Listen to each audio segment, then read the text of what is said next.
opinions expressed by the host, callers, or guests are not those of DreamStreamRadio.com, JAL Media, its advertisers, sponsors, employees, volunteers, or affiliated companies. All content is owned by the presenter of each program and are bound by certain rules and regulations set forth by DreamStream Radio. Any contest aired on any program broadcast on DreamStream Radio are encompassed by the following rules. One winner per family per household. Employees and their immediate family members, volunteers, advertisers, or affiliated companies are not eligible to play or win. Participants are entitled to one prize every 30 days and agree to allow their voice and likeness to be used in any means of transmission for later station promotional broadcast. DreamStreamRadio.com.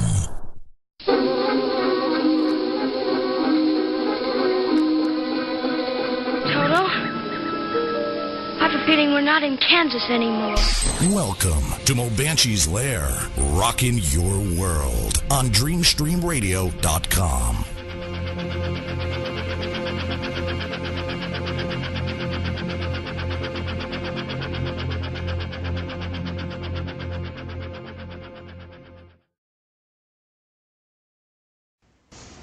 Welcome to Mo Banshee's Lair. I hope everybody is thawing out well.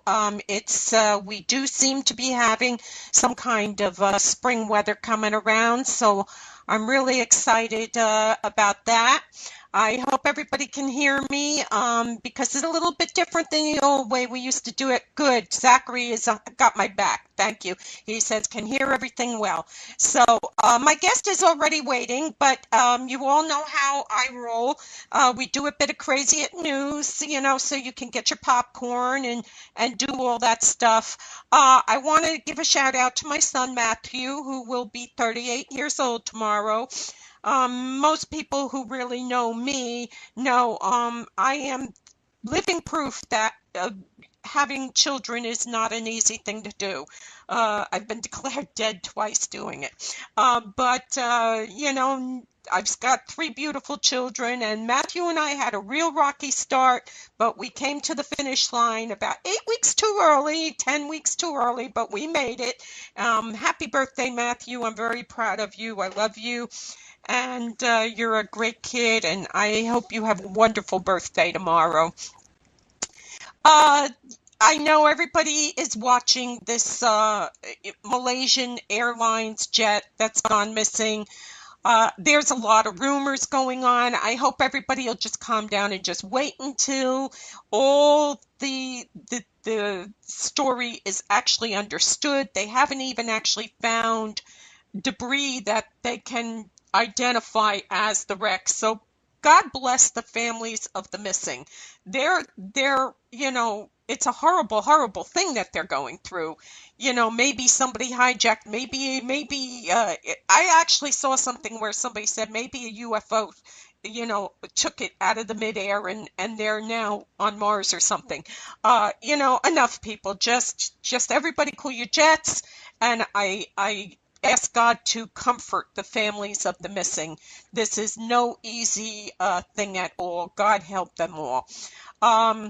Black market New Jersey beautician botched a silicone butt injection at the Speedy Meatpacking District Hotel. I gotta tell you, it took me 10 minutes to stop laughing just over the Meatpacking District Hotel name. I mean, she was packing meat, I guess, in some strange way.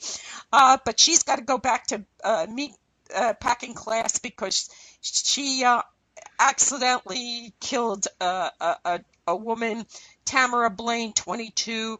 They went to the hotel, and this girl, Mobley, she injected the other girl with illegal drugs to enhance her butt, and the police were called, the EMS and all, and they found the girl dead. It's very sad, but this is why you go to a real doctor, ladies and gentlemen. You don't do this stuff. You don't go to crazy people and get things put in your body. Anyway, to make a long story short, she was grilled about her meatpacking incident. And being charged with involuntary homicide. So don't go to the local beautician and meet in meatpacking hotels to get your plastic surgery. Everybody grow up and go to actual doctors. These real estate agents can vouch for the comfort of the bed, the floor, the kitchen counters, the washer, the basement, and the rec room for this house. New Jersey homeowner Richard Weiner is suing two Coldwell Banker real estate agents for repeatedly having rendezvous in his house while it was on the market. They used the home as a cheap hotel, according to Weiner, and they he said that they overpriced the house to make sure nobody would come and look at it. And finally, he became suspicious when nobody was even taking a look at the place. So he started setting up some surveillance and found out these people were going there on a daily basis having sex. So, you know, when you hire agents to sell your house, it might be a good thing to have somebody there most of the time so they don't use it as a free hotel. Anyway, there's a $1 million countersuit that alleges that Weiner had an opportunity to settle the matter privately. Instead, the media got involved. But that's over. At this point now, it's going to be Coldwell is going to have to pay this guy for what their real estate people did. So watch out who you let in your house, peoples. Just because they seem like nice people don't mean they are. There are twins in the New York Post, and they're twin girls who have shared everything. Evidently, they've been undergoing $200,000 worth of plastic surgery to look exactly alike because they have the same boyfriend and he likes the way his girlfriend looked. And since the sister wanted a piece of the action, she now has been making herself look more and more like her sister. And the three of them say they're very happy. They say it's not sick or, risque.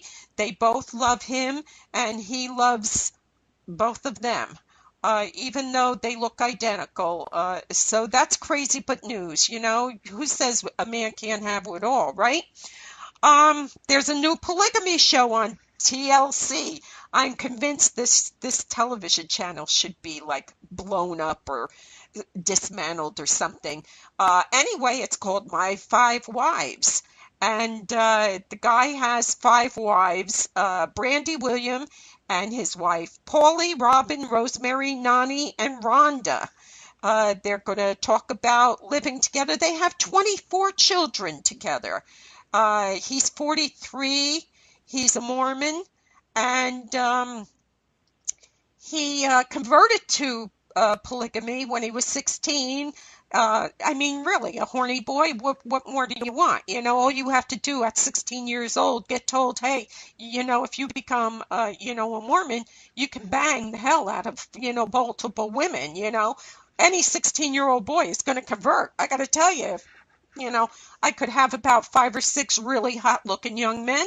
I might convert, hey, But anyway, talk about sloppy first, second, third, fourth, and fifth. They don't think that it's odd at all. He has a construction company. He provides for his family. Of course, the wives all work. One's a dental hygienist. And everybody seems to be happy. And there's a lovely commercial where they even have the kids saying, it's not weird. We just love each other. Yeah, okay, let's wait until you get to be number 5 or 6 on the wife. And then call me and tell me how you think about that little girl. Honesty is the best policy derailed. Texas, 2 juveniles were seen on the side of the road. A passing by cop in Wiley, Texas, stopped the car, asked them what they were doing, and they said, we're burying a body. And at first he thought, okay, and he laughed. He got out and looked, and yeah, they were burying a body. A 17-year-old Ivan Maja of Wiley. The two 16-year-olds were charged with murdering him. And they said that they had planned it all out. They didn't like him. So, when you pull up to a bunch of kids and you say, all right, boys and girls, what are you doing? And they say, we're killing someone or we're burying somebody. Don't laugh. Please don't laugh. Take it seriously. They could actually be telling you the truth. This is one of these stories where I ask myself, why? Why? And this is the fastest speed typing with your nose record in Guinness World Records. Khurshid Hassan has become Guinness World Record holder for typing 103 letters in just 47 seconds. He types faster with his nose than I do with my fingers, but then again, I failed typing. I aced biology and chemistry, though, so if you got a pipe bomb under your car, you know where to send the mail. But he wanted to break a record for Guinness, and that's the one he decided to do. I don't know if he's got a callus on his nose or not, but it took months of training for him, and now he's the champion. And he said, if you want to set a record, every millisecond counts. I type with one eye closed, as it's difficult otherwise to locate the keys. So there's something for your children to aim for. I guess maybe they can learn to type with both eyes closed. This is very interesting, and it's probably not going to interest any of you, but it really fascinated me. IrishCentral.com posted that those really bad storms that we've had and Ireland's had over the last few months have uncovered a 7,500-year-old forest that was drowned. Evidently, over the last 5,000 years, Ireland's coast has had major changes with very deep cuts and rises in the water. And nobody knew that this forest had ever been there because over the last 5,000 years, sand and all these big rocks and everything have been deposited there. And these storms uncovered this. And that's why I tell people, after a big storm, take a walk along your local beach because, storms uncover wrecks. They uncover all kinds of things. But this is a huge find, and they're saying that the trees were pine and oak, which is fascinating, and they're really over the moon over there about finding this, and it's all visible right now. So this is one of those disturbing, but I believe it because this is America's story. Again, IrishCentral.com. Alleged killer of Irish UN soldiers is living in Detroit selling ice cream. This guy was over in Iran when the troubles were over there, and there were UN soldiers from Ireland there helping to try to keep the peace. And two of them he shot dead. The third he shot in the back, both his legs, and somehow the kid managed to live. But somehow he found out, the last living boy, the third soldier, found out that this guy is actually applying for to become an American citizen. He's living here under a green card, and he works as an ice cream man. God bless America. I mean, where else can you do this stuff, be a professional killer and then sell a bunch of kids ice cream, All I can say is we are the land of dreams. Our guest is here, so let me get this played, if I can find it. Yeah. Okay.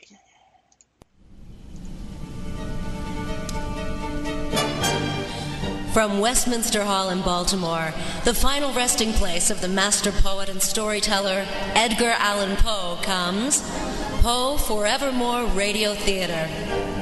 Poe Forevermore Radio Theater, bringing you thrilling tales of mystery and imagination, adaptations and original stories, from the works of Poe and from classic and contemporary authors. And now, the producer and star of Poe Forevermore Radio Theater, your host, Mark Redfield. And welcome, Mark. I just played the intro, and welcome, Mark Redfield, to my lair. Nice to be here again. Always good to talk to you.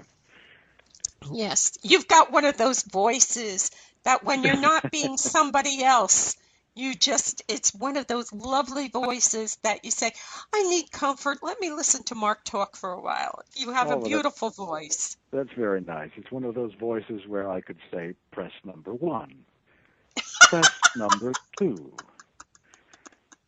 I have to think about that. But that's very you sweet. Can make That's money. very kind. Thank you. Yeah. I love your on my walks on Facebook. Things I see on my walk. I love to look at that when you do that because you always find some really odd things. Baltimore, is it that entertaining?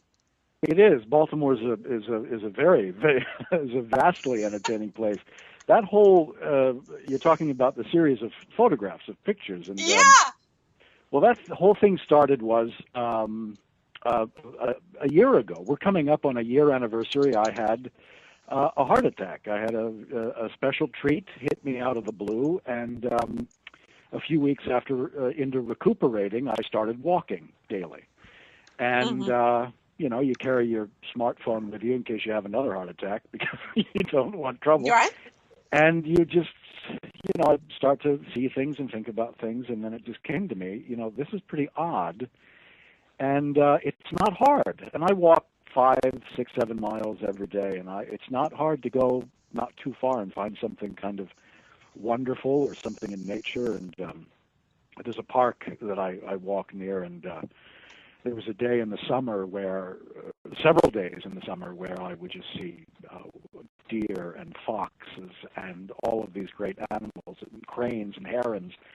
I mean, it was wonderful. So yeah, it's a fun little thing to do, and whatever catches my eye, and then I'll write a little caption for it. So yeah.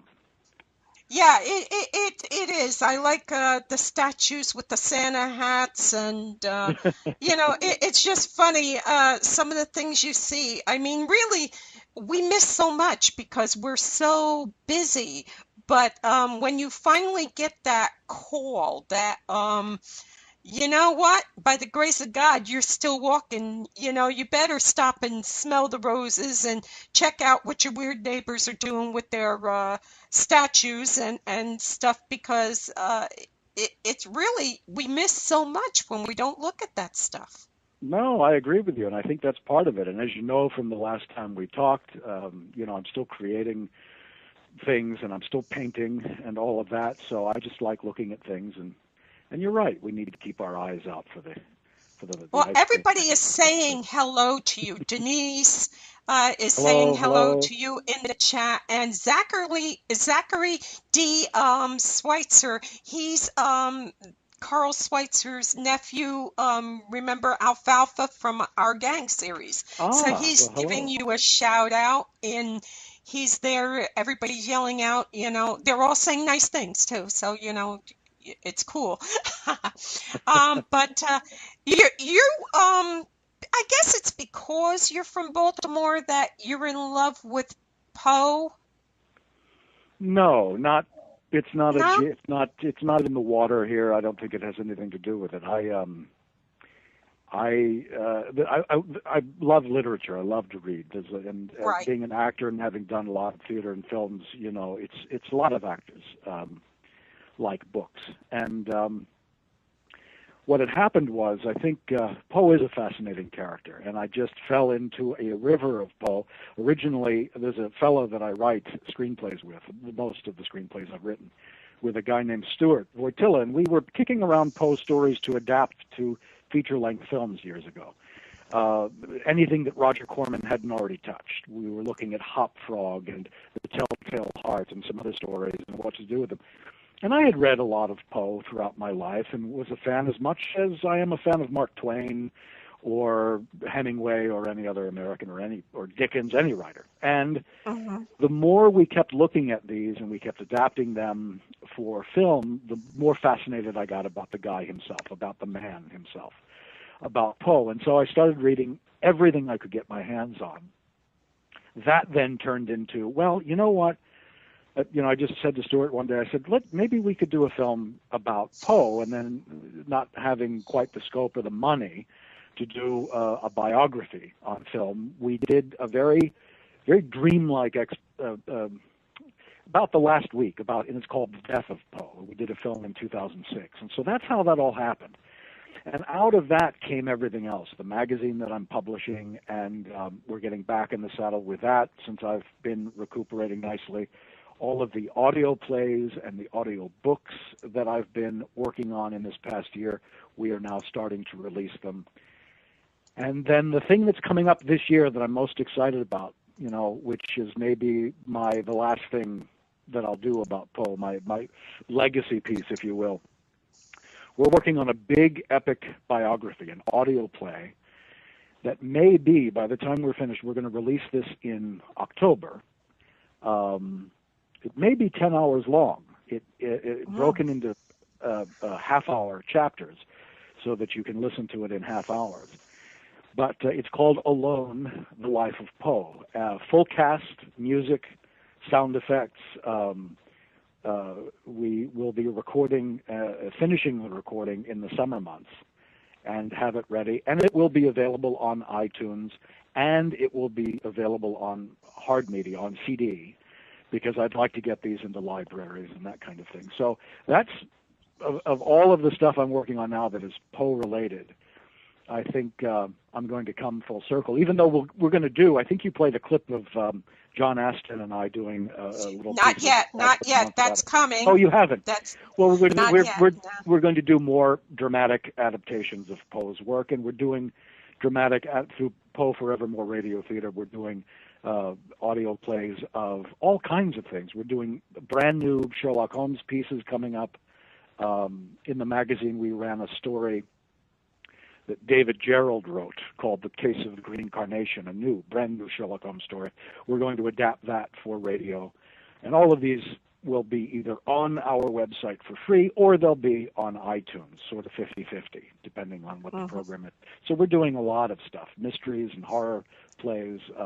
I love radio, and in the United States, the only place you can get radio these days is all of the people who are sort of doing them independently on podcasts or iTunes. Universities are doing some. We don't have here, really, what the BBC has. I mean, they're still doing full-blown radio all the time. It's still very important over there. Yeah.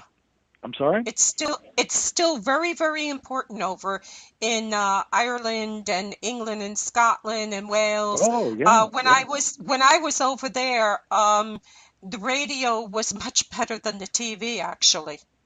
Yeah, it's a beautiful art form. It's a wonderful storytelling art form, audio plays, and you can do so much, and it's something that I've always wanted to do. I've had small professional tastes of it in my time. I mean, most of my voice work is for commercials, like a lot of actors. We'll do commercial things for radio or television, and we're unseen.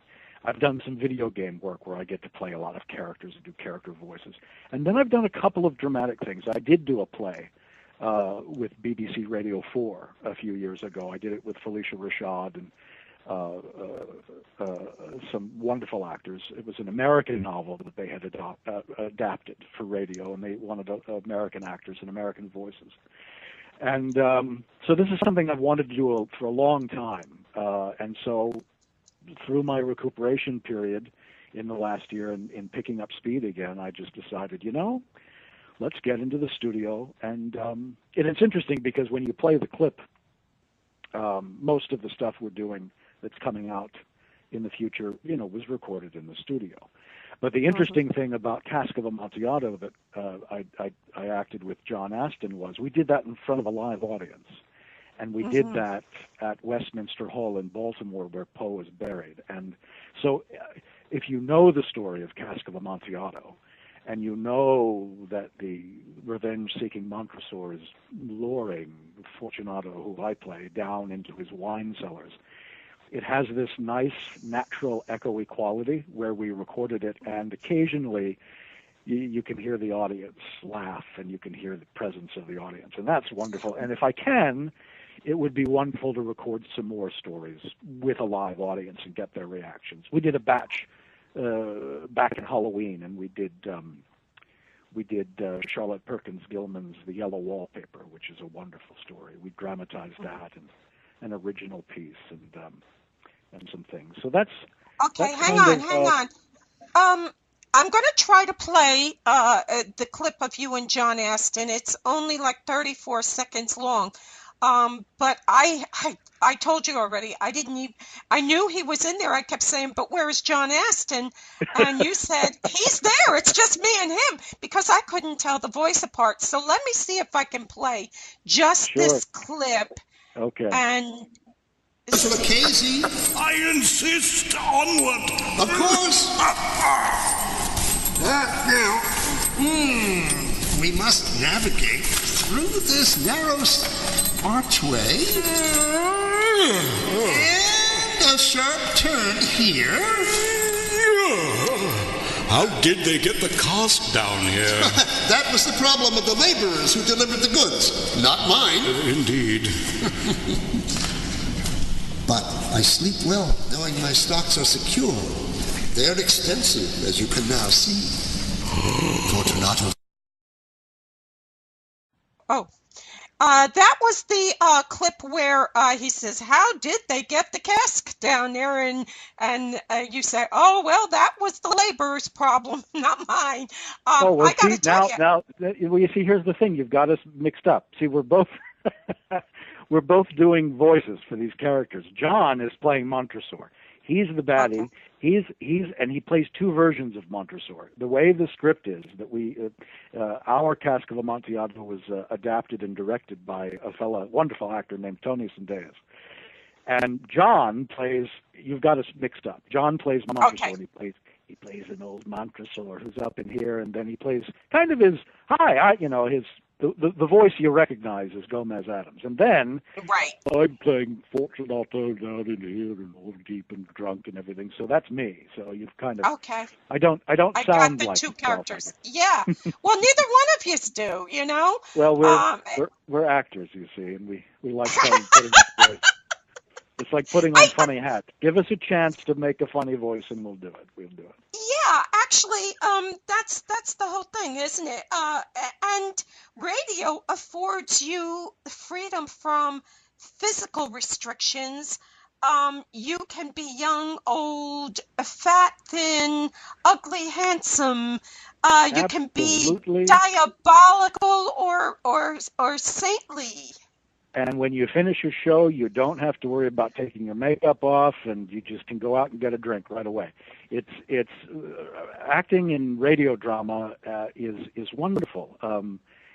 And if and accents, in recording what we've recorded so far for Alone: The Life of Poe, I've played uncredited characters, and there's a lot of Irishmen. There's a lot of Irish voices, so it's fun to get actors that can play a range of things, and then you can do double casting and this kind of thing. And actors, and speaking, I just love it. It's just a wonderful storytelling art form. Absolutely. I've actually had guests come to me saying the reason I'm coming to you. And we're talking Michael Patrick Boatman, we're talking a lot of important people, is because they feel radio is the way to get messages out, and it's the way to get what they're interested out, and again, it's not the audience isn't being distracted by scenery and that kind of thing. They can actually talk about what they want to talk about, and they're kind of freed up, you know? Really, very much so. I mean, sure, whether it's, what kind of talk radio it is, what kind of talk audio it is, crafting the language very carefully with drama. And when I say drama, I mean comedy, all kinds of scripted. You have to be very precise, but you can do a lot. And it's, again, crafting words very, very, whether it's dialogue, and then just the right sound effects and the right music. And you don't need a lot. You don't need to make a very thick sauce that's going to bury the whole thing. Sometimes it's just a little touch of something. The audience's imagination is incredible. They start painting pictures on their own, and you can travel just as quickly as you can in a film. The way you can cut in a film from place to place and just jump through time and space, backwards and forwards, you can do the same things in audio drama. And having spent so much time learning, and still learning, of course, how to write film scripts and how to condense action, radio is more of all of that, or audio. And I'm really enjoying all sides of producing these pieces. If you go online and if you go on the website, you'll see some pictures of, behind-the-scenes stuff. And you'll see John and I standing there at a microphone, and that kind of takes all the magic away. But it's kind of fun to just put on a set of headphones and listen to a good audio play. It's great. Right. I love it. One of my favorite stories, Robert Louis Stevens' Strange Case of Dr. Jekyll and Mr. Hyde.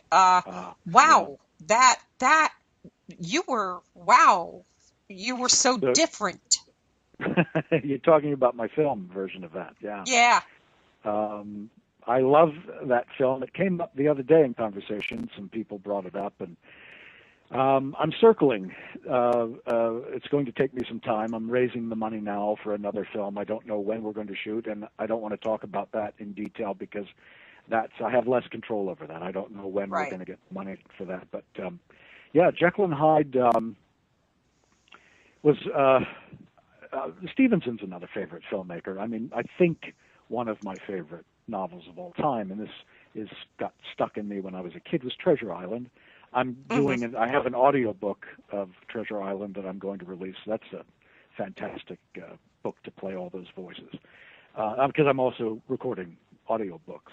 There's a Christmas Carol that's already out, some other stuff. But when we made the film, Dr. Jekyll and Mr. Hyde, that's a bit terrifying for an actor because, and I've said this before, my old line is, when someone does, the film 1926 or the 50s version of Ben-Hur, you have to have the chariot race. That's a key point, and everybody's going to look forward to that. And I think the thing with an actor playing Jekyll and Hyde is the contrast, and it's always a cheat if it's two different actors. And there are stage productions where they do that, and they have two different actors play. And I think I was more nervous about playing Jekyll in this film. In my mind's eye, I see Jekyll as this very matinee idol, suave, handsome, and Hyde, of course, is a frog. He's a toad.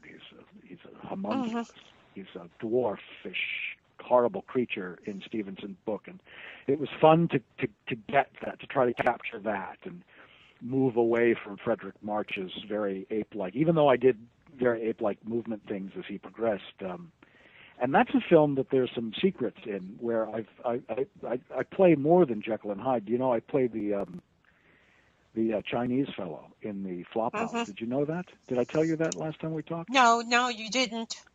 Next time, go back and look at it, and that's me. I'm the Chinese guy that's hiding, where Hyde is hiding, and that young doctor comes. That's me. So it's always harder to play a saintly person, isn't it? Well, it is. It's true. When actors tell you that the villains, the bad guys, have all the juicy part, those are the juicy parts. Well, they are. There's usually more fireworks. There's more stuff to play. So anyway. Do you mind if I play the trailer? I'm going to play the trailer for it, okay? Sure. Sure. Okay, cool.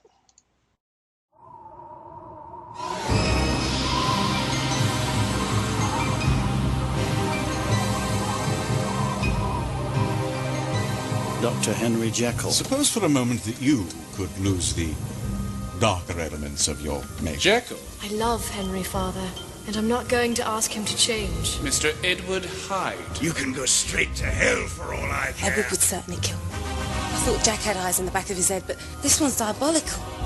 Stop him! It's Hyde. He's on the roof. Murder. If he be Mr. Hyde, It's an ugly business, sir. I shall be Mr. Seek. Congratulations, Dr. Jekyll! You saw Henry? I hate you, Dr. Henry Jekyll. I'm afraid we want Dr. Jekyll for questioning in the Crewe murder. You don't think Jekyll committed this crime, do you? Time to die, Hyde. Stay back, fool! Where are you, Henry?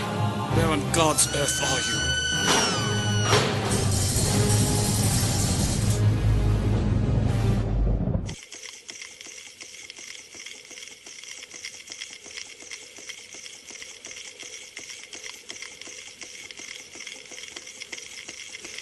God, what have I done?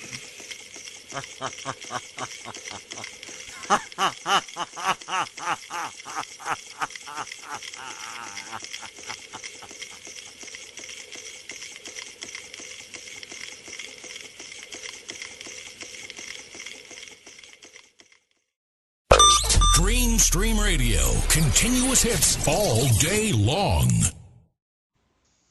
And we're back. That was the trailer for Dr. Jekyll and Mr. Hyde. Oh, God, what have I done?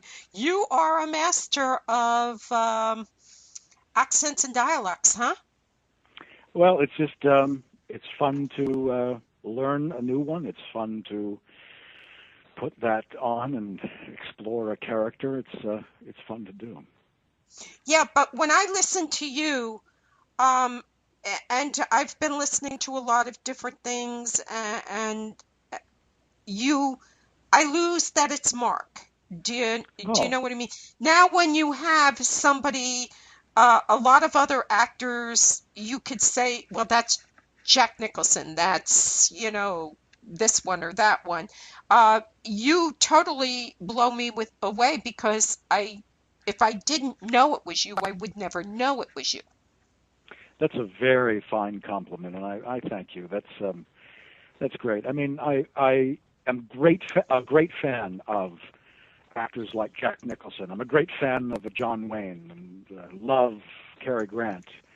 And then there are the actors that are the ones that transform: Peter Sellers and Alec Guinness and Olivier. And I love those actors as well. And maybe that's the thing that's kept me on my toes over the years. I've always been an actor who's liked to change the hair and find the walk and find the accent and the right beard or the right shape of the nose.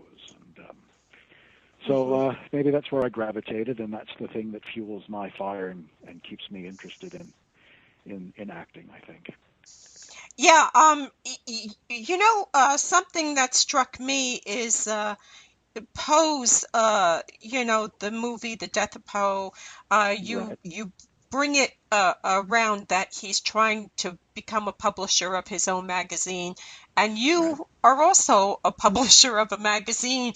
Do you kind of look and say, Jesus, do I know what you were going through trying to get the money to do this and trying to get this done? Is there a kindred spirit there because you both were doing this? Absolutely. And I'm sure that Poe looked in the mirror and said, you idiot, do you really know what you're getting involved with here? Because the whole thing about The Death of Poe, what I discovered was, and of course the magazine came after the fact. Me publishing a magazine is the last thing I ever thought I would do. And that's a very uninteresting story. The short form of me publishing a magazine was, for some bizarre reason, I got involved with the rebirth of Famous Monsters of Filmland magazine years ago. And I hold the distinction of being the only person to have been editor-in-chief of that magazine for 2 weeks.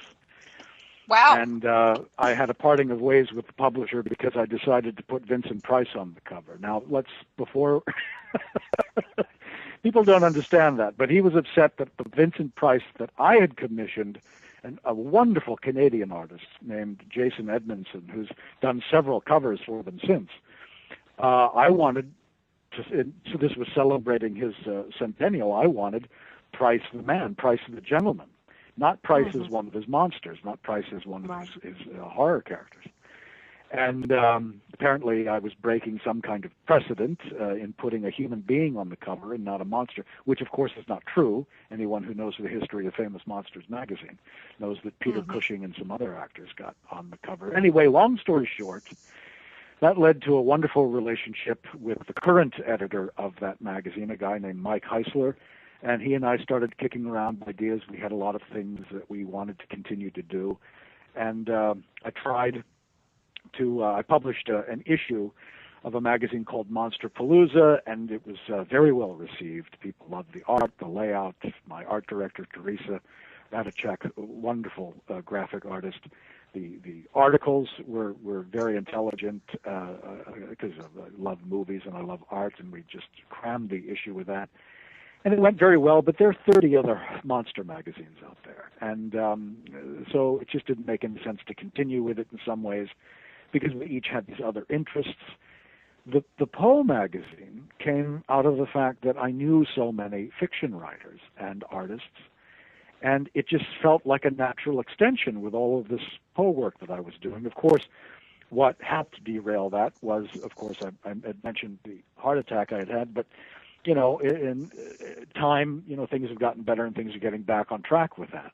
But I'll tell you this, the impetus, what I discovered in making The Death of Poe and Poe's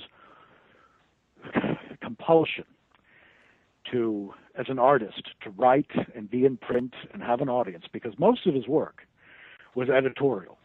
He was editing other people's work as a publisher, working for other people. And I found that it didn't matter. It's identical, publishing a magazine, but what Poe was going through is what all artists go through. And there is a commonality there, and that's something I recognized even before I published a magazine. And do I have enough subscribers and enough readers, and the butterflies over whether people like what we're doing and that kind of thing. And again, a kind of obsession or compulsion to do the best job and put it forward and try to get people who could care less.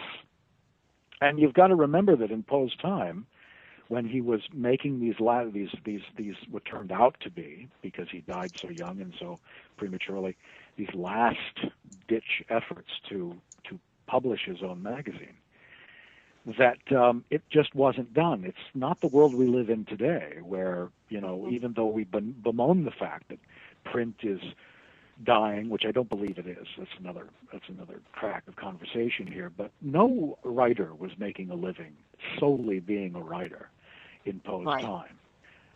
They had either come from some kind of wealth that they had created in some other way, or family wealth or something. And Poe spent the majority of his adult life working, of course, like we all do, for other people. So that's the commonality I found. It, I don't know. Sometimes, there are these massive acts of publishing a magazine, starting a theater, starting a gallery. Why not take all of your money and your credit cards and just burn them on a big pile, in your backyard? It's a big risk. But we do these things because, we're kind of compelled to get our stories out. So. Yeah, I understand that totally, because I run the asylum, it's my baby, and I feel it's important to have a place for people that are really wondering what ghosts are or what's going on, what is that bang and all. And I didn't like what the TVs are doing, these TV shows. So, people say, why do you keep it going? And I say, because people deserve to be helped. And not victimized and not put on TV and used as a stepping stone. Somebody has to care enough to help. So when people are really scared, they come to the asylum, and no, I don't make any money on it. It costs me money. I'm always in the red with it. But good on you. Good on you for helping people. Sure. Thank you. And that's usually what I get at the end of it all, is they say, God, why aren't you making money doing this? And I said, because that's not what I'm in here for. If I was on TV, you wouldn't come to me because you'd be afraid I'd victimize you, like so many of these shows are doing. So I think when you have something that's in you, it's you work the crappy job to support the thing you love. Absolutely, that's what we all do, unless we're one of the lucky few who have crossed that line and are able to pay the bills by doing what we love. And then we've got to remember how lucky we really are. How do you get to your magazine? It's online, right? Is it also paper? Can you order it on paper, or is it just? It's only paper. Okay. Because it's a whole operation to properly lay out with your art director an online version. We may eventually do that, but right now it's kind of cozy and kind of retro too. And I don't know if you're aware of this, but just the other day, Newsweek, which folded up print a couple of years ago, they're back in print, and they're back in print not 3 million copies and $4.95.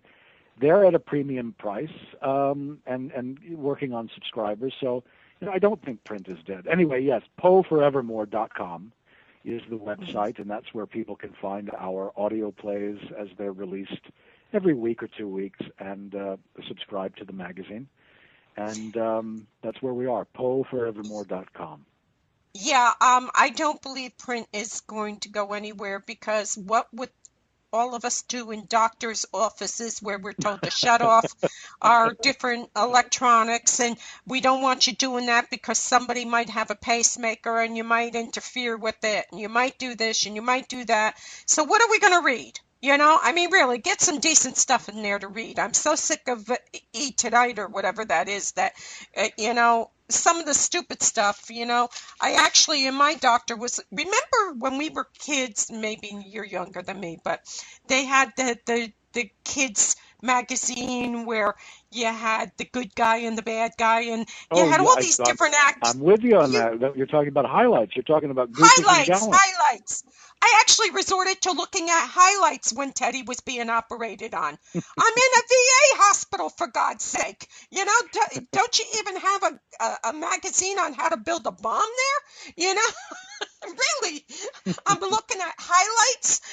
My daughter says, "What are you looking at?" I says, "An abomination." I'm looking at highlights here just to kill time.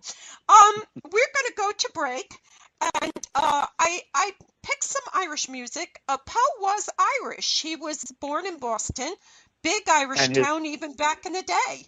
And his ancestors were from Ireland. That's where they came when they came to the United States. They were from Ireland, and he was born here, but of Irish descent, absolutely. Right. So I was looking for music that would have been played in his time, and a lot of it didn't have words because, it was reels and that kind of thing and hornpipes and all that. So I instead went for music that if it was around, he might have listened to it. But the one I'm going to play is the Irish Tenors, The Minstrel Boy. It's got a little bit of a wee overture, and the reason I'm doing this too is I'm Irish, so it's March, and that's what I do in March. And right after that, immediately following that, is Mark Redfield reciting The Raven. That's 9 minutes, but I think you're going to love the way he reads this poem, and I think you guys are all going to enjoy this. So up the Irish and up with Poe, right? Right. And we're going to kick it in gear. Once, upon a midnight dreary, while I pondered weak and weary over many a quaint and curious volume of forgotten lore, while I nodded, nearly napping, suddenly there came a tapping, as of someone gently rapping at my chamber door. "'Tis some visitor," I muttered, tapping at my chamber door. "Only this, and nothing more." Distinctly, I remember it was in the bleak December, and each dying ember wrought its ghost upon the floor. Eagerly I wished the morrow. Vainly I had sought to borrow from my books surcease of sorrow for the lost Lenore, for the rare and radiant maiden whom the angels name Lenore, nameless here forevermore. And the silken, sad, uncertain rustling of each purple curtain thrilled me, filled me with fantastic terrors never felt before, so that now, to still the beating of my heart, I stood repeating, "'Tis some visitor entreating entrance at my chamber door, some late-night visitor entreating entrance at my chamber door. That it is, and nothing more." Presently my soul grew stronger. Hesitating then no longer, "Sir," said I, or "Madam, truly your forgiveness I implore, but the fact is I was napping, and so gently you came rapping, and so faintly you came tapping at my chamber door, that I scarce was sure I heard you. Here I opened wide the door. Darkness there, and nothing more. Deep into that darkness peering, long I stood there, wondering, fearing, doubting, dreaming dreams no mortal ever dared to dream before. But the silence was unbroken, and the darkness gave no token, and the only word there spoken was the whispered word, Lenore. This I whispered, and an echo murmured back the word, Lenore. Merely this, and nothing more. Back into the chamber turning, all my soul within me burning. Soon I heard again a tapping somewhat louder than before. Surely, said I, surely that is something at my window lattice. Let me see then what thereat is, and this mystery explore. Let my heart be still a moment, and this mystery explore. 'Tis the wind and nothing more. Open here, I flung the shutter, when, with many a flirt and flutter, in there stepped a stately raven of the saintly days of yore. Not the least obeyance made he, not an instant stopped or stayed he, but with mane of lord or lady perched above my chamber door. Perched upon a bust of Pallas, just above my chamber door, perched and sat, and nothing more. Then this ebony bird, beguiling my sad fancy into smiling, by the grave and stern decorum of the countenance it wore, Though thy crest be shorn and shaven, thou, I said, art sure no craven, ghastly, grim, and ancient raven, wandering from the nightly shore. Tell me what thy lordly name is on the night's Plutonian shore. Quoth the raven, Nevermore. Much I marvelled, this ungainly fowl, to hear discourse so plainly, though its answer little meaning, little relevancy bore. For we cannot help agreeing that no living human being ever yet was blessed with seeing bird above his chamber door, bird or beast upon the sculptured bust above his chamber door, with such a name as Nevermore. But the raven, sitting lonely on the placid bust, spoke only that one word, as if his soul in that one word he did outpour.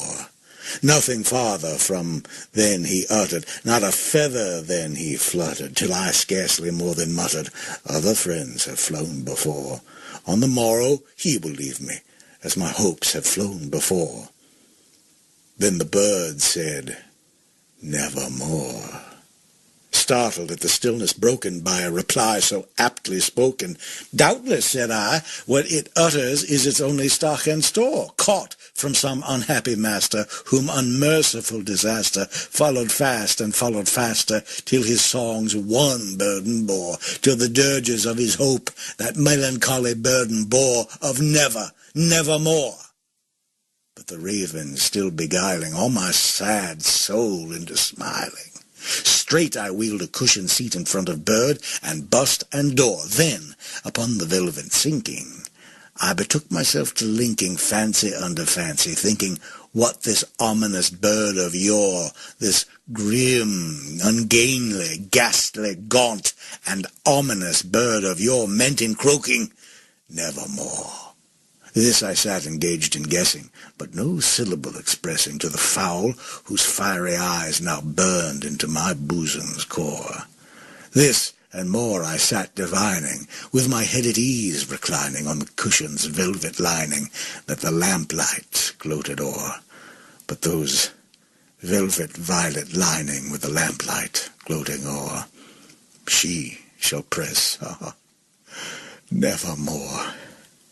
Then, methought, the air grew denser, perfumed from some unseen censer, swung by angels whose faint footfalls tinkled on the tufted floor.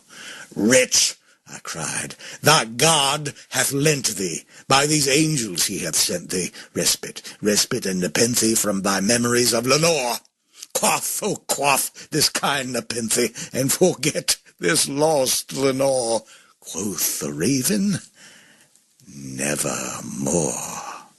Prophet, said I, thing of evil, prophet still, if bird or devil, whether tempter sent, or whether tempest tossed thee here ashore, desolate yet all undaunted, on this desert land enchanted, on this home by horror haunted, tell me truly, I implore, is there balm in Gilead? Tell me, I implore. Quoth the raven, nevermore. Prophet, said I, thing of evil, prophet still, if bird or devil, by that heaven that bends above us, by that God we both adore, tell this soul with sorrow laden, if, within the distant Aden, it shall clasp a sainted maiden, whom the angels name Lenore, clasp a rare and radiant maiden, whom the angels name Lenore. Quoth the raven, nevermore. Be that word our sign of parting, bird or fiend, I shrieked, upstarting, get thee back into the tempest and the night's Plutonian shore, leave no black plume as a token of that lie thy soul hath spoken, leave my loneliness unbroken, quit the bust above my door, take thy beak from out my heart, and take thy form from off my door. Quoth the raven, nevermore. And the raven, never flitting, still is sitting on the pallid bust of Pallas, just above my chamber door, and his eyes have all the seeming of a demon's that is dreaming, and the lamplight o'er him streaming throws his shadow on the floor. And my soul from out that shadow that lies floating on the floor shall be lifted nevermore.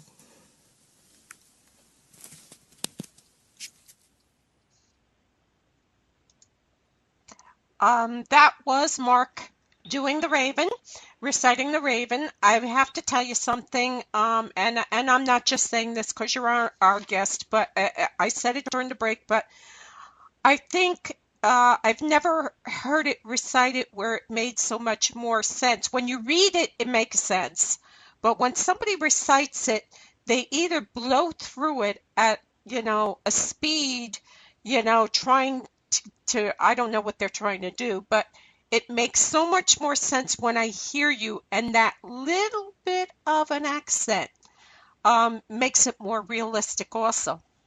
Oh, wow. Thank you very, very much. I mean, the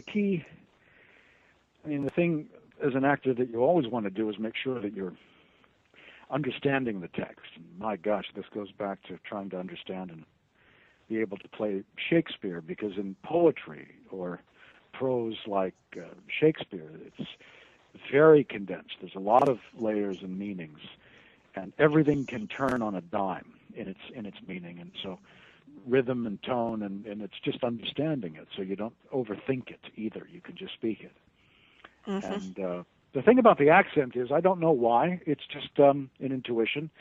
That poem tasted better to me if it had a slight Southern accent to it. I just heard that maybe this man was a Southern gentleman, and so I just kind of wanted to put a little bit of that kind of spin on that, and I think that is a nice flavoring to this melancholy guy who's there one midnight and gets visited by a really monotonous talking bird. I just told really, you. It's kind by of the funny. time you got to that chair, I would have shot it. I mean, when you get right down to it, I mean, here's a guy whose heart is broken, who's sitting around, his study, and he's reading a bunch of books, trying to take his mind off of things, and a bird comes into his house, and he then starts thinking that maybe this bird has all of these secrets, and the bird answers none of his questions, and gives him nothing, just gives him not an inch. It's absurd. It's terrifyingly absurd. It's so sad on one hand. So that's a nice nice thing about Poe is that even the saddest or the most horrifying things that Poe writes are absurdist and kind of funny, actually. So The Telltale Heart. I mean, you actually start feeling sorry for this guy. He's breaking a sweat while he's talking to these cops. I mean, it's on and on and on. I mean, there are things that have some very obvious humor laced within them, and some of it is very sarcastic humor. Mm-hmm. And the revenge stories. I mean, even Cask of Amontillado. These people go to great lengths to. And Black Cat is very similar to the Telltale Heart with those two narrators' obsessions, but yet all very absurdist, all very heightened, all very, very, very funny, I think, in some ways. There's an old thing that I love. One man's humor is another man's horror. And there is the dividing line, both sides of the same coin, I think. Best of Poe's stories, best of Poe's poems, best of the Twilight Zone have that. What side of the coin will it fall on for you that particular day? Depending on your mood. You could hear the same thing and it strikes you as, oh, that's so sad and beautiful. And the next day it's, well, this is hilarious. That this idiot would obsess, Telltale Heart would obsess for all this time on this man's eye. What does this mean? So I think it's kind of nice to be that our moods can change the quality of something. Like I said, it's a favorite poem. I mean, I'm not a Poe junkie, but I do like some, like The House of Usher. I adore that. But I've always read it and thought to myself, who in their right mind would even get involved with this guy? I mean, he's obviously completely off his rocker. And if you're, I don't care if you're getting it on with his sister, brother, I don't care. You got to look at him and say, oh, I think I'm going to dodge this bullet. Well, it's just a key phrase that you just said. Who in their right mind would get involved with this guy because he's crazy? Again, just ripped from today's headlines. The recent stories that have been on NPR. The novelist, forgive me, I'm forgetting his name. These just came up in the last couple of days, early this month of March 2014.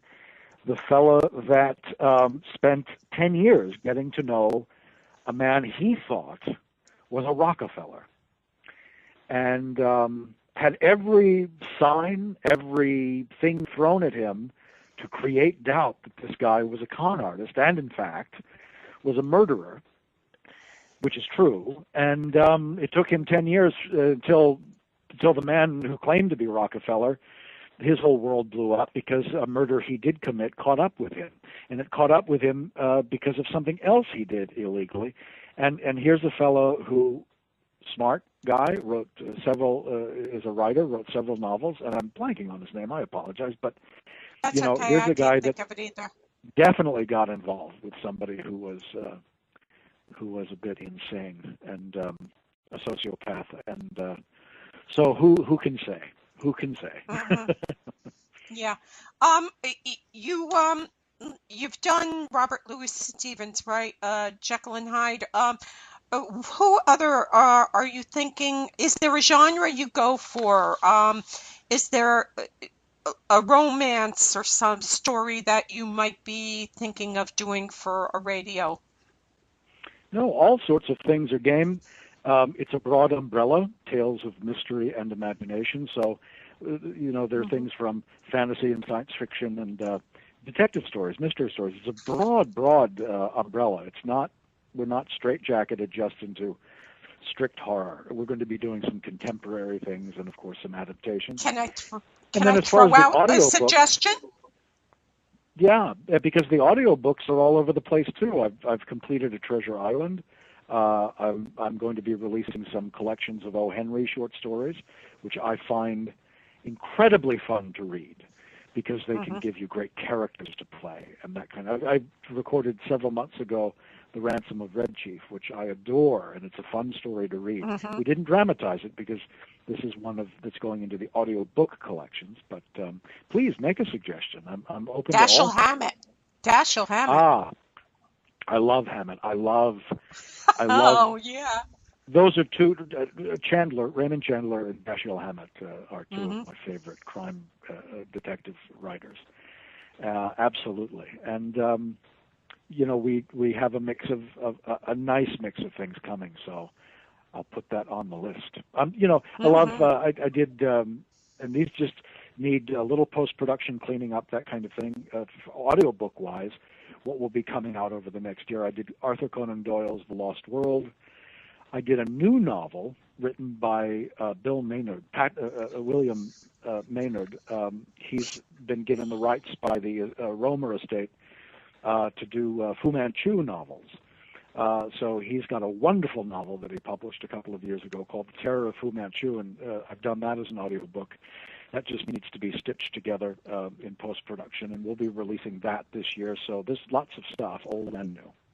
See, I think that our children and generations that are past us, and I grew up with Charlie Chan and Wong and all these great characters, and the mystery stories. Those great mystery stories that were always out there, and I think that young people today aren't getting the same kind of variety. They get the sparkle with the vampires, and the fairy dust, but it's interesting because in some ways they are. There are a lot of young people. Both Sherlock, the Cumberbatch, and Elementary, the American, both are very popular, both are very good, doing very well. Doctor Who is doing very well in the United States. So there is a young audience, a new generation getting these kinds of stories in new ways. And if they're like us, if they're like people who get caught into this thing, it leads them to read the original Conan Doyle, do that, or not. And if it doesn't, they're in the neighborhood, so I think that is happening in a way. There's one other thing that I forgot to mention, because talk about just beating the horse until it's dead and squeezing everything you can out of vampires, because, we've cycled through some popular books. Holy smoke. But we're launching, and there's nothing really to talk about this at the time. We're writing the scripts. My writing partner, Stuart Vortilla, and I, we're launching a series of audio plays called Vampire Hunters Incorporated this fall. Oh, and that sounds interesting. Our detective is a fellow named Bertram Wells in our stories, and our stories take place in New York, and they're contemporary.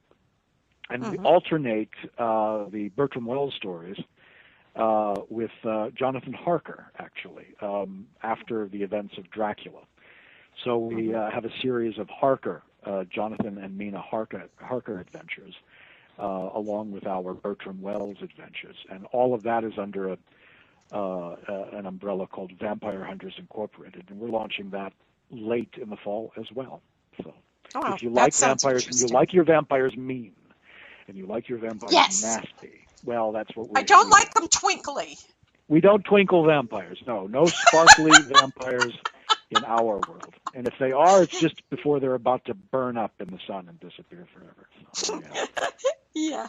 I mean, I don't know what one it is, but I saw a trailer for it, and Jeremy Irons plays the uncle of the vampire girl, or whatever the heck she's supposed to be, and he's walking with a stick, and he's got a southern accent, and I'm saying to myself, well, I guess if he's going to end up naked, he's perfect for this part right there, because every movie, I love the guy. But every movie he makes is soft porn. Doesn't he almost get naked in almost every movie? I mean, even Die Hard, he managed to get naked in it. He managed to get naked in a Die Hard, he did, for God's sake. Maybe that's the deal he made with the devil for his career. I don't know. I'll take your word for it. But we have no sparkly vampires. And vampires are not going to go. You know, Anne Rice just announced that she's got a sequel to Lestat coming, a new novel. Yeah. So hopefully she'll, if you like Anne Rice's romantic vampires, you know, so they'll, and you know, we're in this zombie thing right now, which I'm kind of bored with zombies. I watch The Walking Dead like everybody else. It's turned into a soap opera. I'm kind of tired of them. I need to move on. Yeah, it's a soap opera. I mean, now it's just who's going to get whacked this week. You know, really. A bit of that, sure. Yeah. Yeah. I mean, at first it was pretty good, but again, and I hate to harp on sex because this is a family channel and all, Dream Stream Radio, but you know. Oh, I'm glad I've been watching my language. Thanks for telling me now. We've been lucky. That's, I don't know. Okay. You got to tell me these things. warning, Will Robinson. But no, you know, I look at this week and you got them kissing and hugging and mugging, and she's got blood from some kind of walkers, 95 walkers she's killed, and they smell like racehorses, and they got the bad breath and all. Please, I don't want to hear about them getting laid too. You know, give me a break here. There's bigger things important than Big Boy. You know, come on. You know, in the zombie apocalypse, like Dr. Malcolm says in Jurassic Park, life finds a way. So a little hugger-muggery are going to happen, you know. Yeah. Well, I hope it happens after they brush their teeth and take a shower. Now, really, I don't want to watch that. Yeah, I don't want the end of days of the zombie apocalypse to be so damn dirty. No. Anyway. Well, I'm not talking about it can't be dirty. It's just I don't want their bodies dirty. It can be as dirty as they want. Hey, they can have a right old whorehouse for all I care. Wash your hair, damn it. It's just zombies. Get a brush. You can find what's weapons the matter in with you? canned pudding. You can find a damn brush and brush your hair. All right. Don't you be touching me with those blood all over you. We're going to go to a break. Again, we've got an Irish piece, Katie Daly. It's a Philly culture song sung by a friend of mine, Willie Lynch, the Willie Lynch Trio. And I think you're all going to like it. And I'm sure that Poe would have approved of this. It's a fun Irish song. And then we're going to listen to Mark's Annabelle Lee. Is there something you want to tell anybody about this piece? No, let's chat about it right after they hear it. Okay, so we're going to go, and I'm going to... Annabelle Lee by Poe. It was many and many a year ago, in a kingdom by the sea, that a maiden lived whom you may know by the name of Annabelle Lee. And this maiden she lived with no other thought than to love and be loved by me. I was a child, and she was a child, in this kingdom by the sea, and we loved with a love that was more than love, I and my Annabelle Lee, with a love that the winged seraphs of heaven coveted her and me.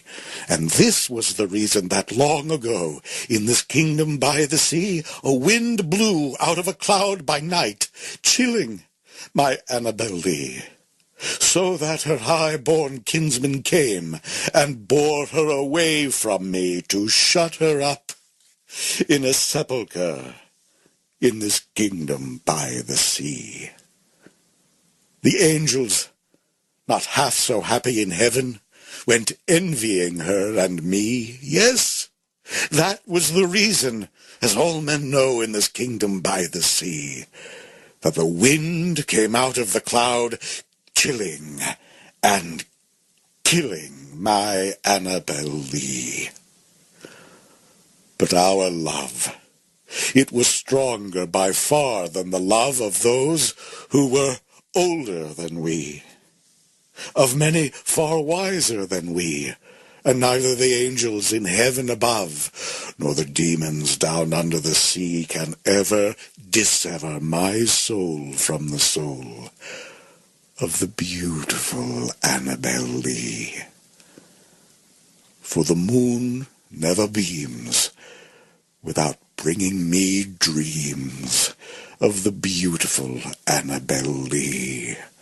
And the stars never rise, but I see the bright eyes of the beautiful Annabel Lee.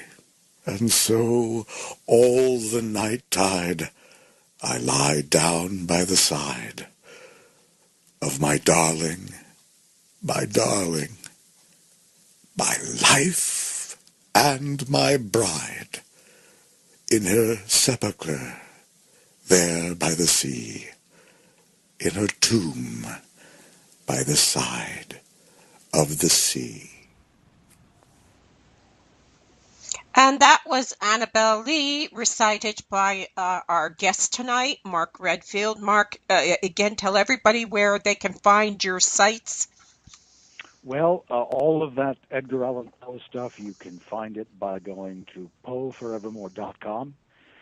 And we have a Facebook page, Poe Forevermore, Tales of Mystery and Imagination. And we like to post things regularly as new people come on board and join the Facebook page. And we'll post things like the Annabel Lee poem and things like that, those recordings frequently. So those are the two best places to find us. Our Poe Forevermore Facebook page and, of course, poeforevermore.com. Right.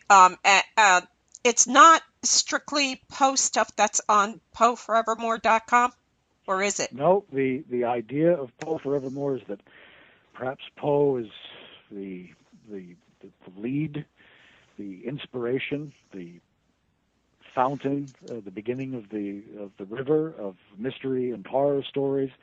And so even though our heart will always be there and we will do adaptations of his stories and focus on things like that, we're going to be doing, as we do, a lot of other things in fantasy and mystery and horror and science fiction, because Poe was very much the father of a lot of these genres.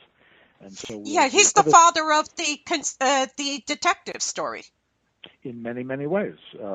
His detective stories are the seeds that then, I think, helped grow Doyle's Sherlock Holmes and others before Sherlock Holmes and certainly after. And, so there's a sort of lineage there.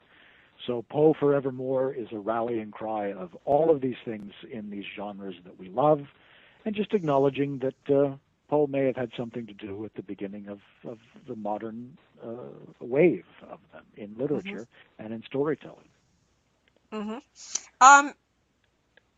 We were talking about, the different Sherlock Holmes and all. Sir Arthur Conan Doyle actually was quoted as saying that he was inspired by Poe for Sherlock Holmes and his teacher, but the consulting detective thing. Let's talk about Annabel Lee, because a lot of his poetry revolves around beautiful women taken in the prime of their life. His wife died when she was something like, 25 years old? Yes, very young. And Annabel Lee was written very late in Poe's life. It was published, officially published, late in his life and after his death.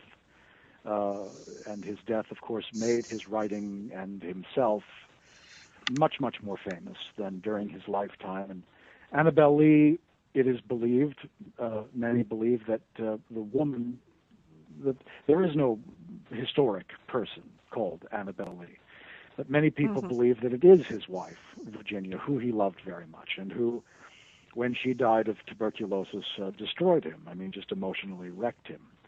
And it was a hard recovery, but he rallied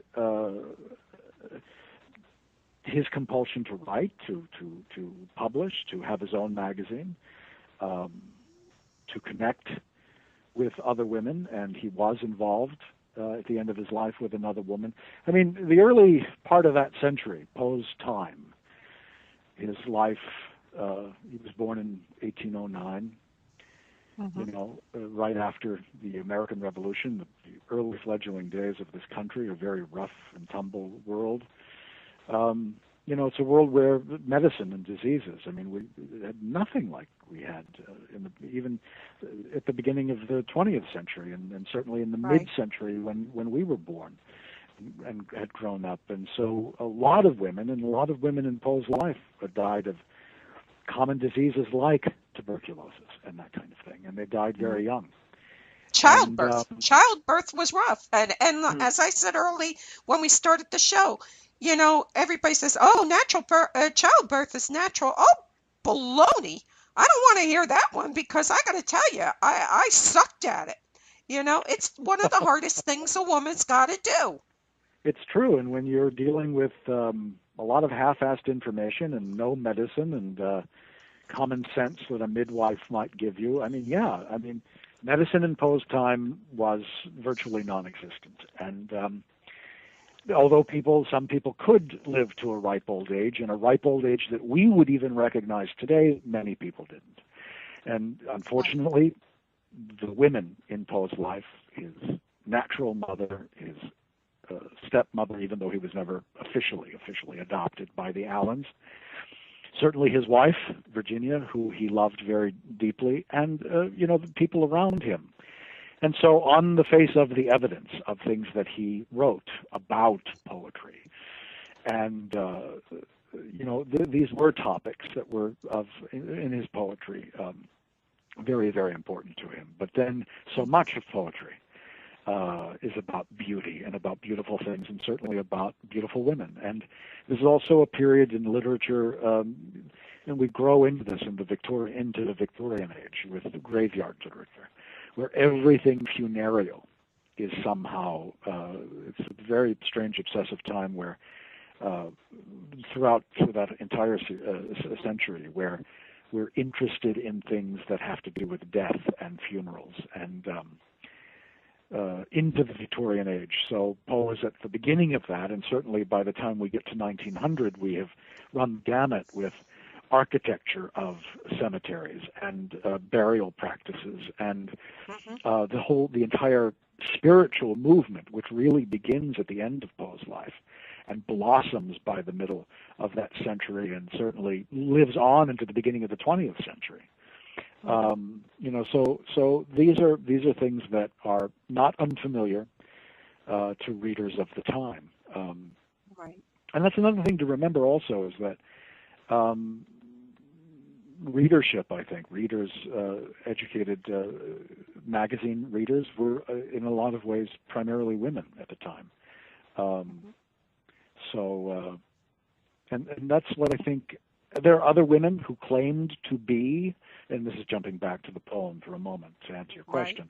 There are other women who, after Poe died, came forward and said, "I'm Annabel Lee. I am the woman that he loved, and I'm the one."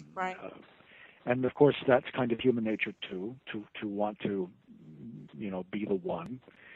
But my opinion, for what it's worth, my little opinion is that I think he was talking about, and I'm guessing, based on my experience as an artist, it's the general feeling, the cumulative feeling of the loss. The same thing in and so it may be Virginia that's on his mind. But he's, he very specifically calls this woman Annabel Lee, a very beautiful name that has a ring to it, has a lovely ring to it, and he makes that name sing. He makes that name happy and beautiful and sad, and I think that if he wanted that poem to be specifically about someone, he would have used that someone's name, because he had done that before. And so, I think that, sure, the impetus is perhaps Virginia, the one that hurt his heart the most, but I think that it was a figure that he created to express this great loss. Yeah, Maggie Schwarzkopf just doesn't do it. No, not really. It just doesn't sing, it just kind of doesn't fall off the... And it doesn't rhyme. Well, it doesn't rhyme with C. See, there you go. You know. So you're out right there. You can't have a setting, an oceanside setting, right away. And what rhymes with Kopf? Short Kopf. I'll work on that. I'll get back to you on that.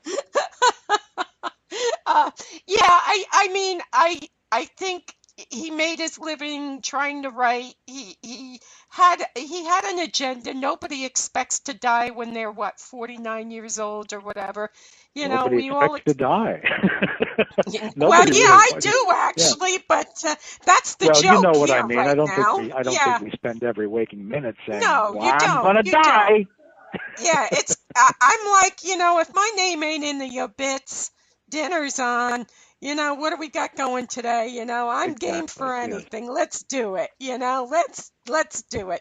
But I think that he had a melancholy childhood. I think he had a rough go of it, and maybe there was a little bit of feeling like every woman, you know, even though they didn't choose to leave him, they left. But you touched on something. I don't want to make too much of a labor of this, but back then, death was accepted. It wasn't like it is now where we expect miracles, and we think that we can beat the guy with the sickle, the angel of death. You know, oh, there's got to be a cure for it, right? There's a cure for it. Back then, it was not unusual for a man to go through a couple of wives because they all died from a disease or childbirth or something else.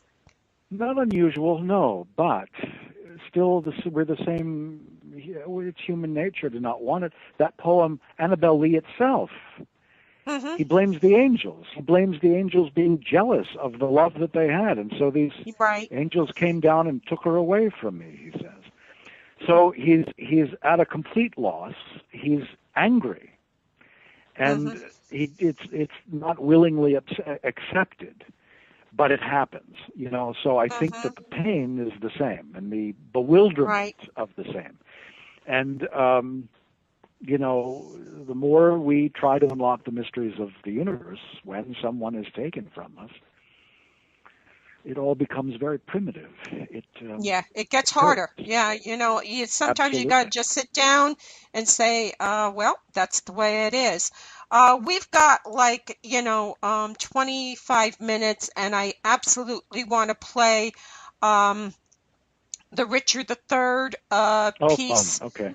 So you can talk about that. So I'm going to go on, and we're going to do a little, 15-second commercial for Dreamstream Radio, which you can find on dreamstreamradio.com. And let me see if I can pull the page up and talk about, no, I can't because I closed it, but there are a lot of great shows. You've got Joe Bev, he's got music on during the week, different kinds of music.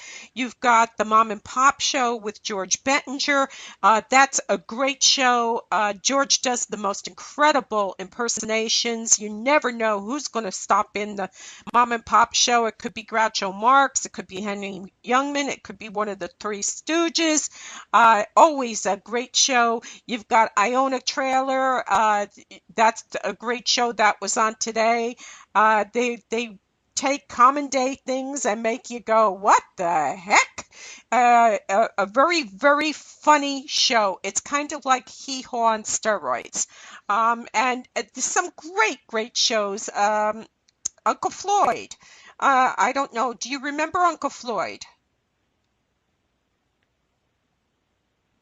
Mark? Oh, yes, I do. Yes, I do. I thought you were Uncle going Floyd. Yeah. Where I started rambling. I thought you were going to go right from that into the commercial spot. That's Sorry. Okay. So anyway, I was being polite. I was politely just backing off there. How dare you? How dare you? How dare you? Okay. Now I'm going to go and play the pieces. And again, the piece of music is Patty Faye's or the Earl's Chair by Kieran Faye, and then Richard III, the Winner of Our Discontent by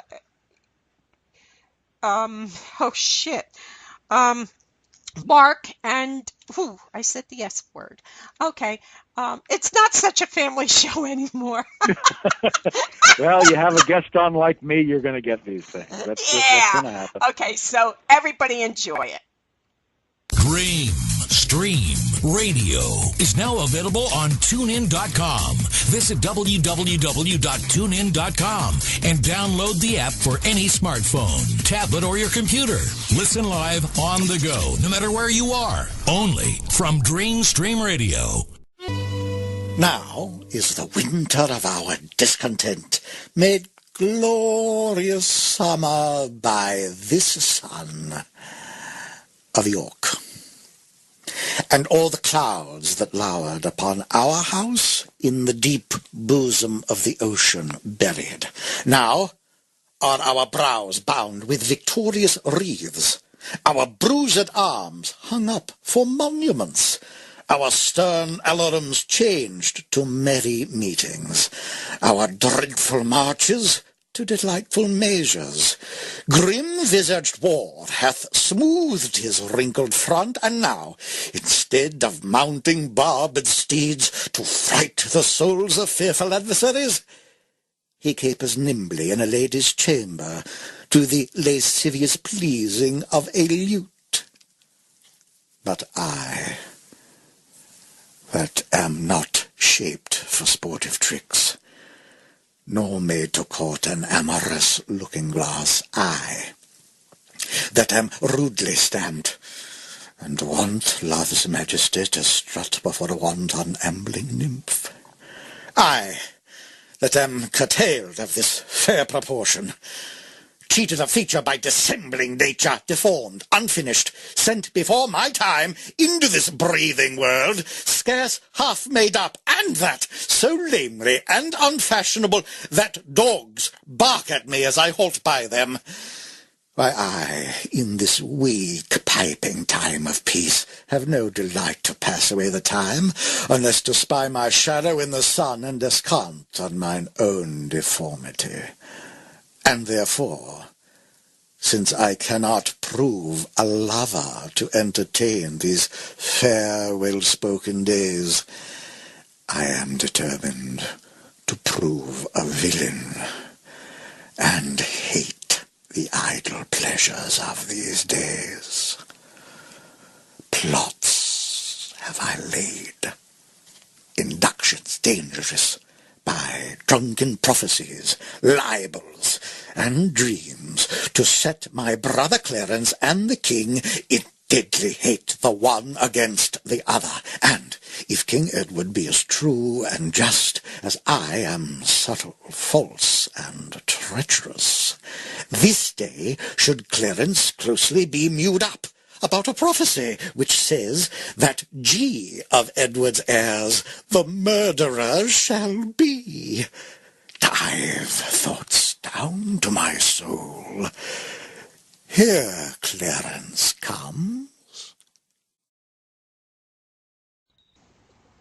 And that's King Richard III, and that was the... well, you explain what it was, please. Well, that's from Shakespeare's play Richard III. That's right. The opening speech. It's a fabulous character. It's a wonderful character. Yes. Wonderful play. He's this is a character that comes right out and tells you he's the baddie, and these are the things I'm going to do, and watch me go. And it's wonderful for that way. And it's a monologue that has lots of colors and lots of things to play with there. And it's one of those kind of monologues you can do slightly differently every time you do it. Next month, April 2014, is Shakespeare's 250th birthday anniversary. And I've had a chance, I've been lucky enough to play some Shakespeare in my time on the stage. And so I think it's going to be fun. I'm just going to do a monologue a week come April in honor of his birthday through the rest of the year. And it'll be Shakespeare Saturdays or something, and I'll just post one of his monologues, a different character every week. Probably won't play the women, even though in Shakespeare's time all of the actors were men and men played the women's parts. But there's plenty of me for me to play in the rest, so I think I'll have some fun with that. Good vocal exercises, too, to keep you on your toes to do some Shakespeare. Let me ask, have you ever played a woman's character? I have, on stage. And I was talking to a friend of mine a couple of days ago. I had done a play that she had written, and one of the scenes in it was a comedy piece. And I played a Cockney fishwife, and I looked for all the world like Carmen Miranda. And so I have. And then there was something else I'm forgetting right now that you asked me that question. It'll come back to me, but it's been on the stage that I've done it in plays. Yeah, back in Shakespeare's time, women weren't allowed to be with actors and actresses and go on the stage. In fact, Lizzie Borden's father was very down on her because she liked to hang out with actors and actresses, and that's only in like 1876, So, well, that's two different animals there. Yeah, it was a boys' club in Shakespeare's time, but as far as Borden is concerned, I mean, it's such a puritanical culture, and right? The Puritans were just no fun. They just no drinking, no dancing, and certainly no theater. That was just verboten. You just didn't do that, and a lot of that just seeped into the rest of the fabric of the country as we grew, and I think the residue of that we can still taste today in some reasons. And actors have always gotten kind of short shrift and sort of always been kind of misunderstood, and it's been kind of tough that way. But certainly, yes, as we, in Poe's time, I mean, Poe's parents were actors. I mean, think about that. Mm-hmm. Think about so early in this country's formation when theater and actors were so frowned upon. It's just something that, you might as well just go right straight to what would be the equivalent. I mean, it would horrify people. And yet you had a section of the population which were progressive and thought ahead and understood the art and liked and it was beyond oratory as well. It was true. I mean, good acting is good acting in any period of time. And so we had people who wanted a flourishing American theater. And so through fits and starts to this day, I mean, it's just bloody difficult to have the regional theaters that we have around the country to thrive. Mm-hmm. It's always a battle here in this country for those art forms, and we do what we can to keep them going. But I think that's it. I think we're still battling a kind of puritanical streak that hasn't completely died out. But at the same breath, people I idolize people like Johnny Depp and who else? Come on, help me out. I don't know any. Oh, sure. I mean, we had stars. Look, we've always had stars. Poe was a rock star. Dickens, look, you don't have the things that we take for granted today. We don't have radio. I mean, back in Poe's time and Dickens' time, what they did was they got on the lecture circuit and they spoke in public their greatest hits. Mm-hmm. Dickens was a rock star in his time, and he had a cutting of A Christmas Carol. Is just one example of what he would read in public that lasted about an hour. It's the version that I read on my audiobook. It's his cutting, which is perfect to play in an hour, and he would be paid a great deal of money and was a big hit in America. And that sort of made it was all okay, crossed those lines because it was incredibly theatrical. I mean, Dickens was a frustrated actor. And, I think it's in the genes, it's in the blood, it's in the bones. Poe's parents were actors. His mother was an electric performer by all reports. His father, not so much. But Poe, I think, took that theatrical thing. His writing is very theatrical. He understands theatrical effects. And there were times when, and he became a rock star, certainly late in life. His big hit was The Raven. And he was Mark Twain, the same thing. He became a rock star. Venerated, but again, public speaking and public reading of one's works sort of crossed those lines, and for people who wouldn't dare set foot into the theater, they would go to see a famous author read. Mm-hmm. Yeah, it was definitely a different time, and there was a lot going on. I mean, Poe died before the Civil War broke out, but definitely there were already tensions over slavery and the issue of slavery and all. Somehow it seems like he almost skirted around all of that, where writers like Twain actually brought on stories. Jim, the Negro slave, he didn't Well, sidestep it at Twain, all. absolutely. I mean, there's a quality. On the face of it, it seems really contradictory. For Poe, as an editor, as a wannabe publisher, he was very vocal about finding the hearts and the true American literature. He was a great proponent of American literature finding its own voice. And when you look at his stories, they're not set in America. You can hold them in one hand. They're set in ambiguous foreign countries. They're set in France. They're set in other worlds and other times. Right. He's not, on the surface, a quintessential American author. Right. On the surface, and he avoided, in his fiction and in his poetry, direct political commentary. In his sarcasm, in his criticism, in his other writing, he could go right for the heart of political matters, and even then would skirt issues, out of place, out of time, whereas someone like Twain obviously would seize it by the throat in his critique, in his parody, and in his fiction, and attack it head on, whether it was. And, you're absolutely right. In Poe's life, from 1809 until he died in the late 1840s, sure, the abolitionist movement was very, very strong and flourishing in New York and other parts of the country, and would continue to bubble and roil and broil until, of course, the events which led up to the Civil War. But these were not these were not concerns of Poe's in his lifetime. Not on top. He had other concerns. Well, we are almost out of time, and tell them where they can get where they can get The Death of Poe, because I bought it. It is a great, great film.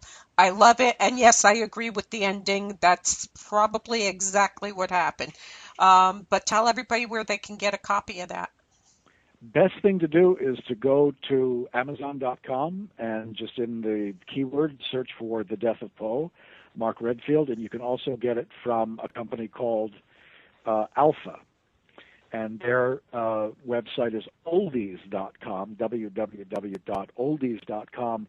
Find their movie section, again, in the keyword, type in The Death of Poe, and you'll find it.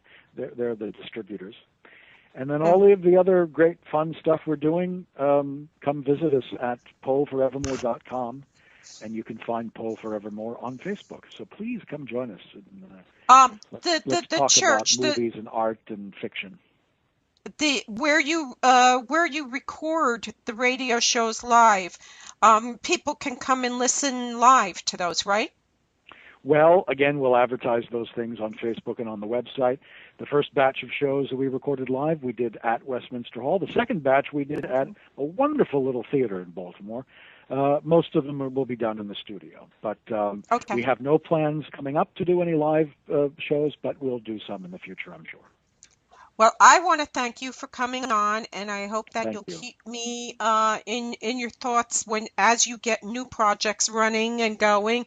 I know that Poe does not own your life, and you have other things that you really want to get going, and you're young, and of course, you should. So God bless you. Thank you so much for coming on. It has been an absolute delight. It always is. You're very easy to talk to. Well, thank you very much. Thank you for having me on the show again. Look forward to talking to you soon. Okay, all you have to do is hang up and you're free to go, and I'll send you the links when I get them all up. Great. You have a good evening. Talk to you later. Night-night. Good night. Again, that was Mark Redfield and his different things are Poe Forevermore, Tales of Mystery and Imagination. It's on, you can find it on the internet. There's also Poe Radio, and Mark has audio books, The Telltale Heart, Bernice. He's got all kinds of stuff going on. If you can get the movie The Death of Poe, I think you'll really enjoy it. I think it's spot on what was going on. I think there was a lot going on with this man before he died, and I think that there was something criminal involved with his death, not quite what, nothing like that movie with Cusack. Nothing like that, but there was something criminal going on. Again, my site is asylumsgate.com. If anybody wants to get a hold of me, they can always find me at asylumsgate.com or on Facebook, Mo Banshee's Lair. And I want to thank everybody for listening. I want to thank you all for supporting us and being there for us. And I'm going to say good night. God bless. Where over the rainbow birds fly. Birds fly over the rainbow. Why,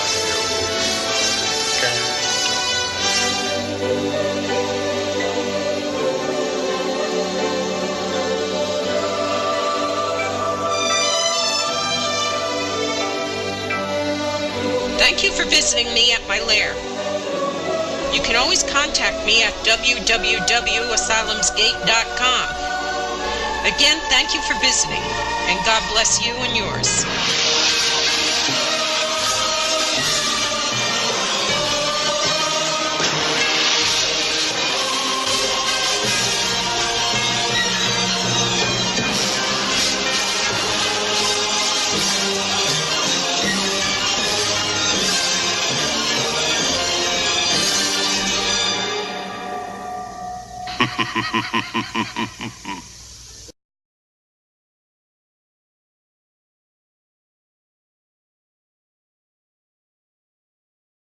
I mean, she was packing meat, I guess, in some strange way. But she's got to go back to meat packing class because she accidentally killed a woman, Tamara Blaine, 22.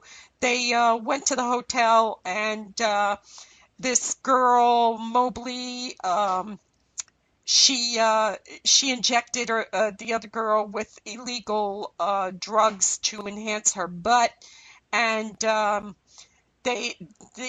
police were called, the EMS and all, and they found the girl dead. It's very sad, but this is why you go to a real doctor, ladies and gentlemen. You don't do this stuff. You don't go to crazy people and get things put in your body. Anyway, to make a long story short, she was grilled about her meatpacking incident and being charged with involuntary homicide. So don't go to the local beautician and meet in meatpacking hotels to get your plastic surgery. Everybody grow up and go to actual doctors. These real estate agents can vouch for the comfort of the bed, the floor, the kitchen counters, the washer, the basement, and the rec room for this house. New Jersey homeowner Richard Weiner is suing two Coldwell Banker real estate agents for repeatedly having rendezvous in his house while it was on the market. They used the home as a cheap hotel, according to Weiner, and he said that they overpriced the house to make sure nobody would come and look at it. And finally, he became suspicious when nobody was even taking a look at the place. So he started setting up some surveillance and found out these people were going there on a daily. You all know how I roll. We do a bit of crazy at news, so you can get your popcorn and do all that stuff. I want to give a shout out to my son Matthew, who will be 38 years old tomorrow. Most people who really know me know I am living proof that having children is not an easy thing to do. I've been declared dead twice doing it. I've got 3 beautiful children, and Matthew and I had a real rocky start, but we came to the finish line about 8 weeks too early, 10 weeks too early, but we made it. Happy birthday, Matthew. I'm very proud of you. I love you. And you're a great kid, and I hope you have a wonderful birthday tomorrow. I know everybody is watching this Malaysian Airlines jet that's gone missing. There's a lot of rumors going on. I hope everybody will just calm down and just wait until all the story is actually understood. They haven't even actually found debris that they can identify as the wreck. So God bless the families of the missing. They're it's a horrible, horrible thing that they're going through. Maybe somebody hijacked, maybe I actually saw something where somebody said maybe a UFO, took it out of the midair and they're now on Mars or something. Enough people, just everybody cool your jets, and I ask God to comfort the families of the missing. This is no easy thing at all. God help them all. Black market New Jersey beautician botched a silicone butt injection at the Speedy Meatpacking District Hotel. I gotta tell you, it took me 10 minutes to stop laughing just over the Meatpacking District Hotel name.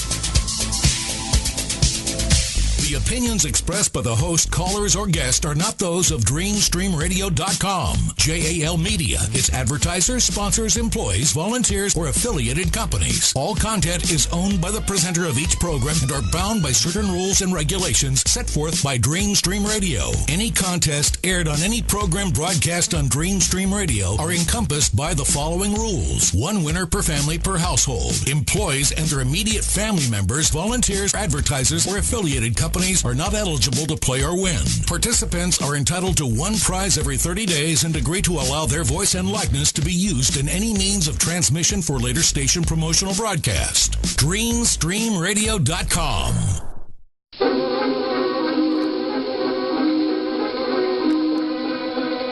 Toto?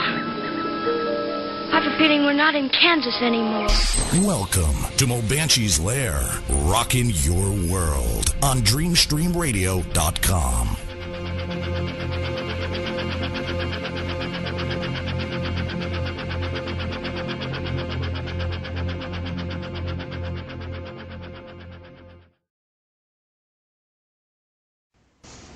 Welcome to Mo Banshee's Lair. I hope everybody is thawing out well.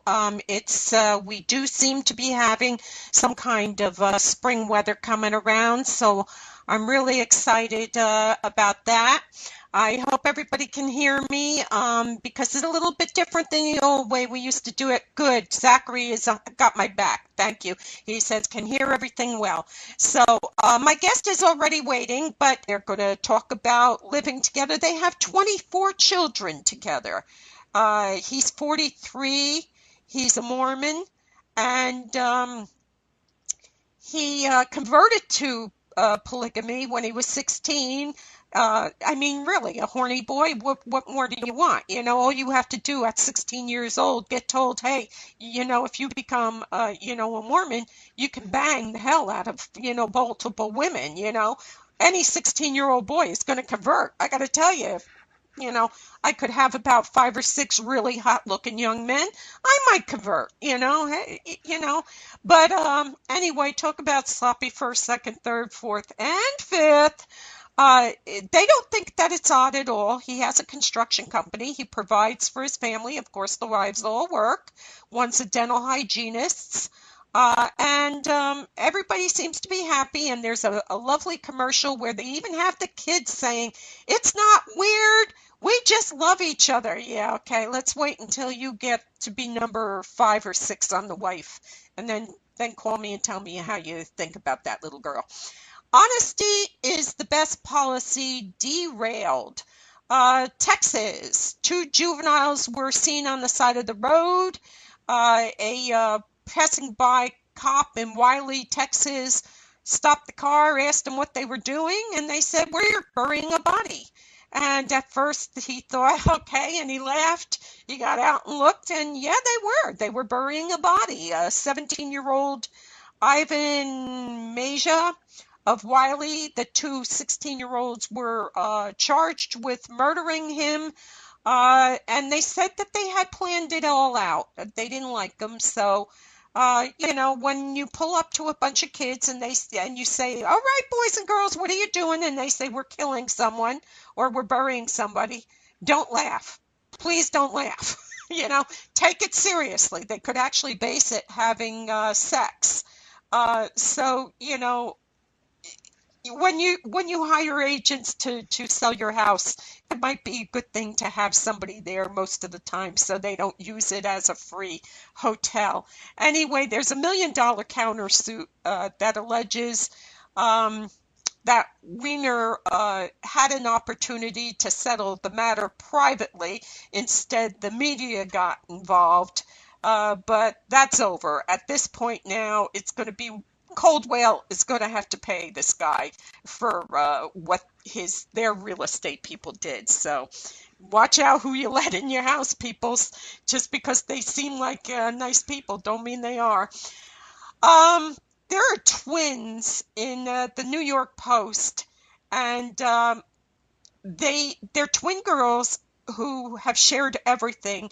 Evidently, they've been undergoing $200,000 worth of plastic surgery to look exactly alike because they have the same boyfriend and he likes the way his girlfriend looked. And since the sister wanted a piece of the action, she now has been making herself look more and more like her sister. And the 3 of them say they're very happy. They say it's not sick or, risque. They both love him, and he loves both of them, even though they look identical. So that's crazy but news. Who says a man can't have it all, right?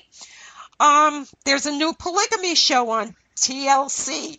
I'm convinced this television channel should be like blown up or dismantled or something.